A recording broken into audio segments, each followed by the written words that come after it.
목에 뭔가 만져지는데 그냥 넘어가고 계시지는 않으신가요? 많은 분들이 별일 아니겠지라고 생각하십니다. 하지만 목에 만져지는 혹은 절대 가볍게 넘기면 안 됩니다. 갑상선 결절은 성인의 절반 이상이 가지고 있습니다. 대부분 양성이지만 5에서 10%는 암입니다. 조기에 발견하면 완치율이 99% 이상입니다. 하지만 늦으면 주변으로 퍼져 치료가 어려워집니다. 목소리가 쉬는 것도 단순한 감기가 아닐 수 있습니다. 2주 이상 지속되면 후두나 성대에 문제가 있을 수 있습니다. 후두암의 초기 신호일 수도 있습니다. 침을 삼킬 때 불편하거나 목이 붓는 것도 주의해야 합니다. 침샘에 돌이 생기거나 종양이 있을 수 있습니다. 방치하면 감염이 반복되고 심하면 수술이 복잡해집니다. 더 무서운 것은 증상이 없는 경우입니다. 갑상선암은 초기에 아무 증상이 없습니다. 우연히 건강검진에서 발견되는 경우가 많습니다. 정기 검진을 하지 않으면 놓칠 수 있습니다. 하지만 희망이 있습니다. 목종양은 대부분 조기에 발견하면 완치할 수 있습니다. 어떤 증상을 주의해야 하는지, 언제 병원을 찾아야 하는지만 알면 됩니다. 오늘 이 영상에서는 갑상선, 침샘, 목종양의 모든 것을 알려드립니다. 초기 증상부터 진단, 치료까지 상세히 설명해드립니다. 실제로 조기 발견해서 완치한 분들의 이야기도 들려드리겠습니다. 70대에 갑상선암을 발견하고 수술받아 건강하게 사시는 분도 계십니다. 지금부터 10분간 집중해주세요. 이 정보가 여러분과 가족의 생명을 구할 수 있습니다. 갑상선은 목 앞쪽에 있는 나비 모양의 기관입니다. 목젖 아래, 기도 앞쪽에 자리 잡고 있습니다. 손으로 만져지지 않을 정도로 작습니다. 하지만 역할은 매우 중요합니다. 갑상선 호르몬을 만듭니다. 이 호르몬이 온몸의 신진대사를 조절합니다. 심장 박동, 체온, 에너지 생산을 관장합니다. 갑상선 호르몬이 너무 많으면 갑상선 기능 항진증입니다. 심장이 빨리 뛰고 체중이 줄고 손이 떨립니다. 땀을 많이 흘리고 불안합니다. 갑상선 호르몬이 부족하면 갑상선 기능 저하증입니다. 피곤하고 추위를 많이 탑니다. 체중이 늘고 변비가 생깁니다. 우울해지고 기억력이 떨어집니다. 갑상선 결절은 갑상선에 혹이 생긴 것입니다. 매우 흔합니다. 50대 이상의 절반 이상이 결절을 가지고 있습니다. 여성이 남성보다 4배 많습니다. 대부분의 결절은 양성입니다. 암이 아닙니다. 하지만 일부는 갑상선암입니다. 검사로 구분해야 합니다. 갑상선암은 여러 종류가 있습니다. 유두암이 가장 흔합니다. 전체의 80% 이상을 차지합니다. 천천히 자라고 예후가 좋습니다. 여포암도 있습니다. 10에서 15% 정도입니다. 유두암보다 약간 더 공격적입니다. 수질암과 미분화암은 드물지만 예후가 나쁩니다. 빨리 자라고 다른 곳으로 퍼집니다. 갑상선 결절은 대부분 증상이 없습니다. 우연히 발견되는 경우가 많습니다. 목욕하다가 만져지거나 가족이 목이 불룩하다고 알려주거나 건강검진에서 발견됩니다. 커지면 증상이 생깁니다. 목에 뭔가 만져집니다. 목이 불룩해 보입니다. 목걸이가 답답하게 느껴집니다. 커진 결절이 주변을 누르면 불편합니다. 숨쉬기 어렵거나 음식 삼키기 힘듭니다. 목소리가 쉬기도 합니다. 암일 때는 더 특징적입니다. 결절이 딱딱하게 만져집니다. 움직이지 않고 주변에 붙어있는 느낌입니다. 목에 림프절이 붙습니다. 진단은 여러 검사로 합니다. 초음파가 가장 중요합니다. 결절의 크기, 모양, 내부 구조를 봅니다. 암을 의심하는 소견이 있는지 확인합니다. 혈액 검사로 갑상선 기능을 확인합니다. 호르몬 수치를 측정합니다. 새침 흡인 검사가 결정적입니다. 가느다란 바늘로 결절에서 세포를 뽑아냅니다. 현미경으로 암세포가 있는지 확인합니다. 외래에서 할 수 있고 10분이면 끝납니다. CT나 MRI는 암이 퍼졌는지 확인할 때 찍습니다. 김모 씨는 67세 여성입니다. 어느 날 목욕하다가 목 오른쪽에 뭔가 만져졌습니다. 작은 구슬 같은 것이 있었습니다. 아프지는 않았습니다. 별일 아니겠지 하고 넘겼습니다. 몇 달이 지나도 없어지지 않았습니다. 오히려 조금 커진 것 같았습니다. 딸이 병원에 가보라고 했습니다. 갑상선에 혹이 생기는 사람 많대. 검사나 받아봐. 내분비내과를 찾았습니다. 의사가 목을 만져보더니 초음파를 했습니다. 1.5cm 크기의 결절이 보였습니다. 의사가 설명했습니다. 결절이 있네요.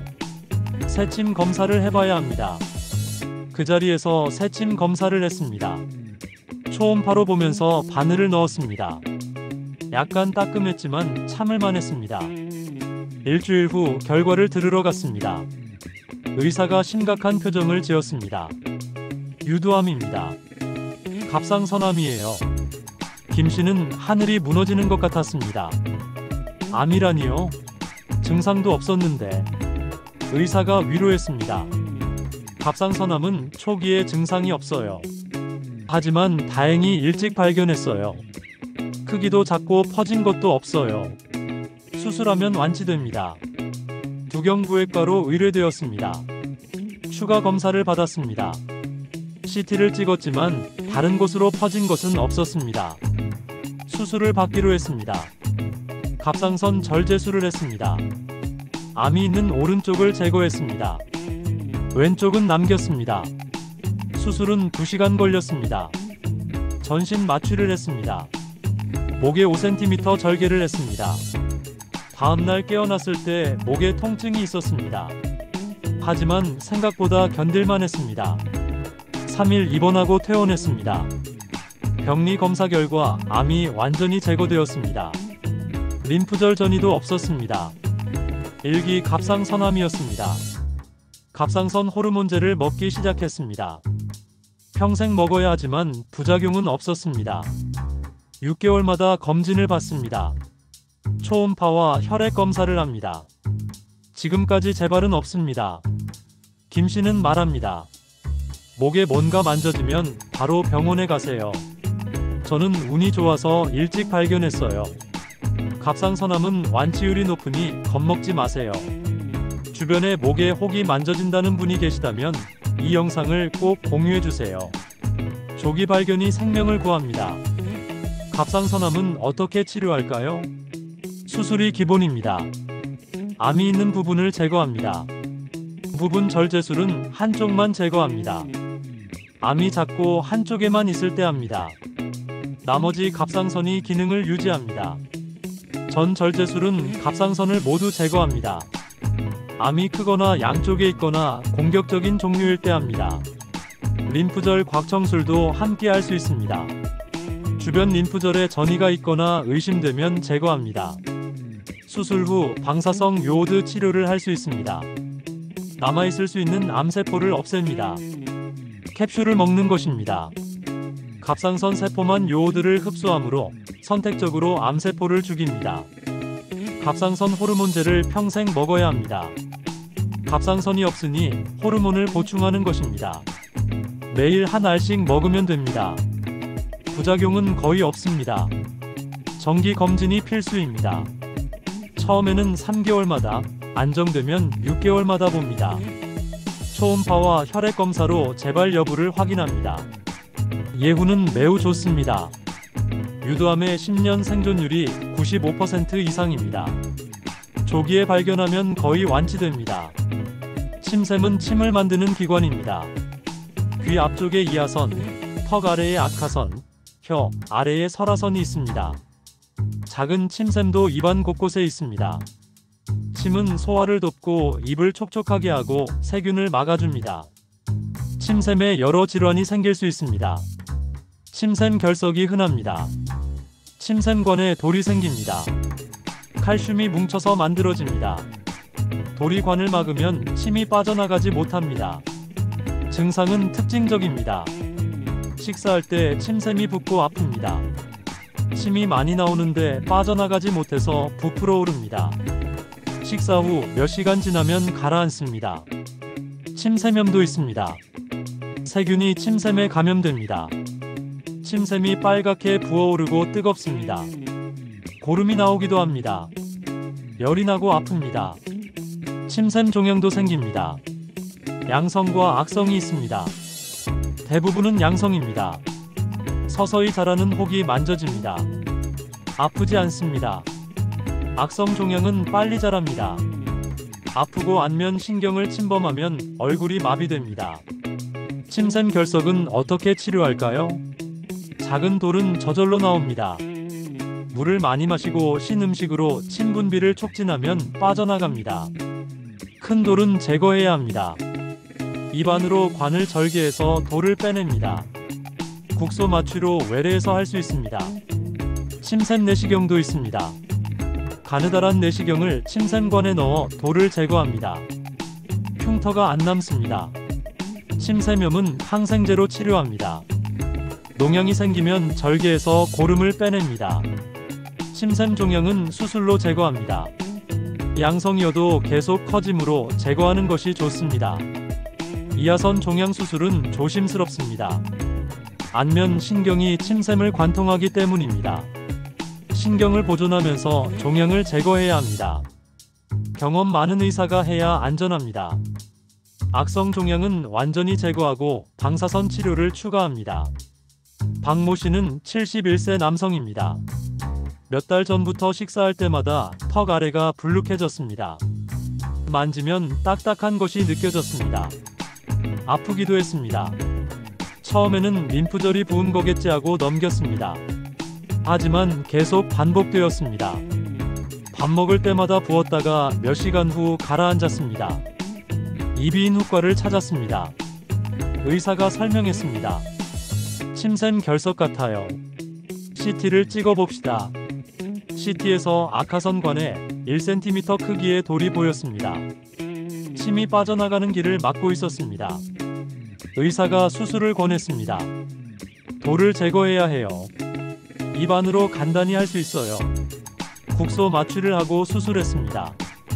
입안을 1cm 절개했습니다.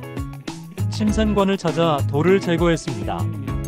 30분 만에 끝났습니다. 당일 퇴원했습니다. 일주일간 부드러운 음식을 먹었습니다.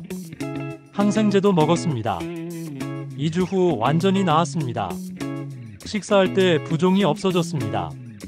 불편함도 사라졌습니다. 박 씨는 말합니다. 식사할 때 턱이 붓는다면 침샘 결석을 의심해보세요. 간단한 수술로 해결됩니다. 이 영상이 도움이 되셨다면 좋아요 버튼을 눌러주세요. 더 많은 분들이 올바른 치료를 받을 수 있습니다. 목에는 여러 구조가 있습니다. 림프절, 혈관, 신경, 근육, 침샘, 갑상선이 모두 목에 있습니다. 목에 혹이 만져지면 여러 가능성이 있습니다. 림프절이 부은 것일 수 있습니다. 감염이나 염증으로 림프절이 커집니다. 감기나 인후염 후에 흔합니다. 대부분 치료하면 줄어듭니다. 하지만 림프절이 계속 커지거나 딱딱하면 암을 의심해야 합니다. 림프종이거나 다른 곳 암이 전이된 것일 수 있습니다. 선천성 낭종도 있습니다. 태어날 때부터 있던 것이 커진 것입니다. 아프지 않고 부드럽게 만져집니다. 갑상선 결절이나 침샘 종양일 수도 있습니다. 후두나 인두의 암도 목림프절로 전이됩니다. 목소리가 쉬거나 삼키기 어려우면서 목에 혹이 만져지면 즉시 검사받아야 합니다. 목에 혹이 만져지면 어떻게 할까요? 먼저 자세한 진찰을 받습니다. 의사가 혹의 크기, 위치, 딱딱한 정도, 움직임을 확인합니다. 초음파를 찍습니다. 혹의 내부 구조를 봅니다. 낭종인지 고형 종양인지 확인합니다. 새침 검사를 합니다. 바늘로 세포를 뽑아 현미경으로 봅니다. CT나 MRI를 찍을 수 있습니다. 혹이 주변과 어떻게 연결되어 있는지, 다른 곳에도 있는지 확인합니다. 내시경 검사도 할 수 있습니다. 코나 입으로 내시경을 넣어 인두와 후두를 봅니다. 원발 암이 있는지 찾습니다. 조직 검사로 최종 진단합니다. 치료는 원인에 따라 다릅니다. 염증성 림프절은 항생제로 치료합니다. 양성 종양은 수술로 제거합니다. 암은 수술, 방사선 치료, 항암 치료를 조합합니다. 병기와 종류에 따라 달라집니다. 이모 씨는 69세 남성입니다. 몇 주 전부터 목소리가 쉬었습니다. 감기인 줄 알고 약을 먹었지만 나아지지 않았습니다. 한 달이 지나도 계속 쉬어 있었습니다. 목에서 뭔가 만져지기 시작했습니다. 목 옆쪽에 딱딱한 혹이 있었습니다. 이비인후과를 찾았습니다. 의사가 내시경으로 목을 들여다봤습니다. 후두에 종양이 보였습니다. 목의 혹은 림프절이었습니다. 조직 검사를 했습니다. 후두암이었습니다. 림프절로 전이된 상태였습니다. 산기였습니다. 이 씨는 충격을 받았습니다. 담배를 50년간 피웠습니다. 그것이 원인이었습니다. 대학병원으로 의뢰되었습니다. 치료 계획을 세웠습니다. 방사선 치료와 항암 치료를 동시에 하기로 했습니다. 7주간 매일 방사선 치료를 받았습니다. 항암제도 주기적으로 맞았습니다. 힘든 시간이었습니다. 목이 아프고 음식을 삼키기 어려웠습니다. 체중이 많이 줄었습니다. 하지만 꾸준히 치료받았습니다. 가족의 지지가 큰 힘이 되었습니다. 치료가 끝난 후 검사를 받았습니다. 종양이 사라졌습니다. 림프절도 정상으로 돌아왔습니다. 지금은 2년이 지났습니다. 정기 검진을 받으며 잘 지내고 있습니다. 재발은 없습니다. 담배는 완전히 끊었습니다. 이 씨는 말합니다. 목소리가 2주 이상 쉬면 꼭 병원에 가세요.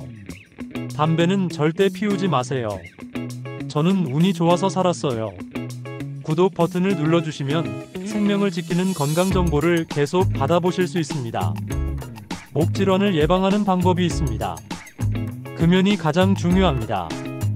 흡연은 후두암, 인두암, 식도암의 주범입니다. 담배를 끊으면 위험이 크게 줄어듭니다. 지금 당장 끊으세요. 술도 줄이세요. 과도한 음주는 목암 위험을 높입니다. 하루 한두 잔 이하로 제한하세요. 목소리를 보호하세요. 큰 소리로 오래 말하지 마세요. 목이 쉬면 쉬어주세요. 물을 자주 마셔 목을 촉촉하게 하세요.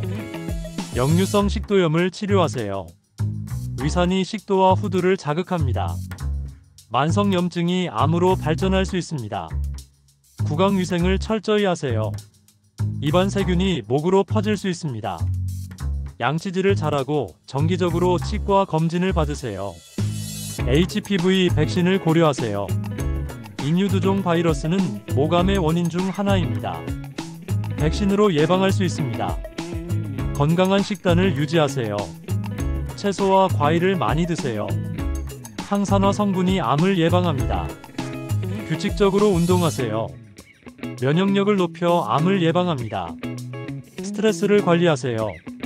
만성 스트레스는 면역력을 떨어뜨립니다. 정기 검진으로 조기 발견할 수 있습니다. 40세부터 갑상선 초음파를 받으세요. 가족력이 있으면 더 일찍 시작하세요. 2년에 한 번이 좋습니다. 목에 혹이 만져지면 즉시 병원에 가세요. 미루지 마세요. 목소리가 2주 이상 쉬면 이비인후과를 찾으세요. 내시경으로 후두를 확인해야 합니다. 삼키기 어렵거나 목에 이물감이 있으면 검사 받으세요. 목이 자주 붓거나 아프면 원인을 찾아야 합니다. 흡연자나 음주자는 더 자주 검진 받으세요. 1년에 한 번 후두 내시경을 하는 것이 좋습니다. 조기 발견이 생명을 구합니다. 증상이 없어도 정기 검진을 받으세요. 갑상선과 침샘 건강을 지키는 가장 좋은 방법은 균형 잡힌 식단과 스트레스 관리입니다. 두경부 종양의 무서운 점은 통증이 거의 없다는 것입니다. 하지만 초기에 잡으면 대부분 완치가 가능합니다. 갑상선암의 5년 생존율은 무려 98% 이상. 침샘암도 조기 발견 시 90% 가까이 완치됩니다. 그럼 어떻게 조기에 알아챌 수 있을까요? 첫째, 손으로 만져보세요. 목의 양쪽을 손끝으로 천천히 훑어보세요. 딱딱하거나 불규칙하게 만져지는 혹이 있다면 가까운 이비인후과나 내분비외과를 찾아가세요. 둘째, 목소리를 관찰하세요. 3주 이상 쉰 목소리가 지속된다면 단순한 염증이 아닐 수 있습니다. 셋째, 음식 삼킬 때 통증이나 걸림감이 느껴진다면 역류성 식도염이 아닌 압박 증상일 가능성도 있습니다. 첫째, 요오드 섭취를 조절하세요. 김, 미역, 다시마 같은 해조류는 갑상선 호르몬의 재료지만 과다 섭취 시 오히려 기능 저하를 부를 수 있습니다. 일주일에 2~3번, 소량이 적당합니다. 둘째, 셀레늄이 풍부한 음식을 챙기세요. 브라질너트, 통곡물, 달걀, 마늘 등은 갑상선 세포의 산화 손상을 줄여줍니다.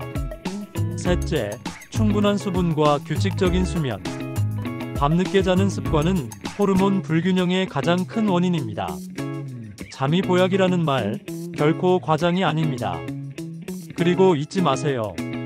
스트레스는 모든 내분비 질환의 뿌리입니다.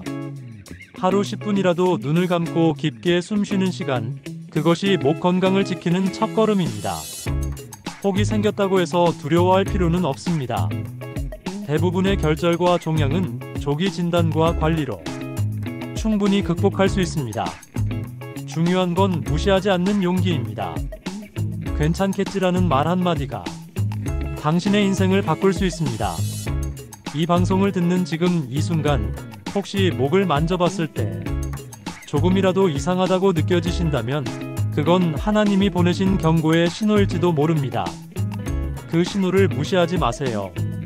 그리고 당신의 주변에 늘 목소리가 쉬는 분, 삼킬 때 불편하다는 분이 있다면 이 영상을 꼭 공유해주세요. 당신의 관심이 그분의 생명을 살릴 수 있습니다. 건강은 나 혼자 지키는 것이 아니라 함께 지켜야 하는 약속입니다. 다음 시간에는 많은 분들이 두려워하는 치매센터의 이야기로 이어집니다. 알츠하이머와 혈관성 치매. 도대체 왜 어떤 사람은 기억을 잃고 어떤 사람은 90세에도 또렷이 살아갈까요? 기억을 잃지 않고 마음의 젊음을 지키는 비밀. 백세는 빛 청춘이 그 해답을 전해드리겠습니다. 당신의 인생은 아직 늦지 않았습니다. 오늘 이 순간부터 다시 젊음을 시작하세요.